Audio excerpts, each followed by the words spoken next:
இந்த வருஷம் நீங்கள் எல்லாமே கூட்டி பாருங்க. 1/1/2026 அகெயின் 12 வருது. 1+2 இஸ் கோயிங் டு பி 3.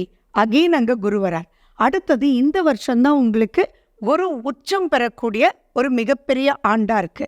அது மட்டுமா, அந்த குரு உச்சம் பெறுறது எங்க? சந்திரனுடைய வீட்டில். இந்த வருஷம் ஆரம்பிக்கிற நாள் எது அப்படின்னு பார்த்தீங்கன்னா, என்ன நட்சத்திரத்தில் அப்படின்னு எடுத்தீங்கன்னா, ரோகிணி நட்சத்திரம். ரோகிணி நட்சத்திரம் யாருடைய நட்சத்திரம்? சந்திரனுடைய நட்சத்திரம். ரோகிணி நட்சத்திரம்னா அங்கே சந்திரன் எங்கே இருப்பாங்க? அவங்க ரிஷபத்தில் இருப்பாங்க.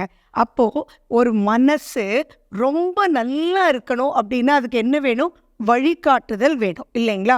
ஸோ அப்போ குரு அருள் பெற்று குருவனுடைய ஆசீர்வாதத்தோட ஃபண்டாஸ்டிக்காக இருக்குது. அது மட்டுமா, இந்த லக்னம் என்ன லக்னம் பிறக்குது சூரிய உதயத்தின் போது அப்படின்னு பார்த்தீங்கன்னா தனுசு லக்னத்தில் பிறக்குது. அந்த தனுசு லக்னம் யாரோடது? குருவோடது. அடுத்தது குருவனுடைய நேர் பார்வையில் குரு லக்னத்தில் அங்கே யார் யார் இருக்காங்க? சூரியன், செவ்வாய், புதன், சுக்கிரன் இருக்காங்க.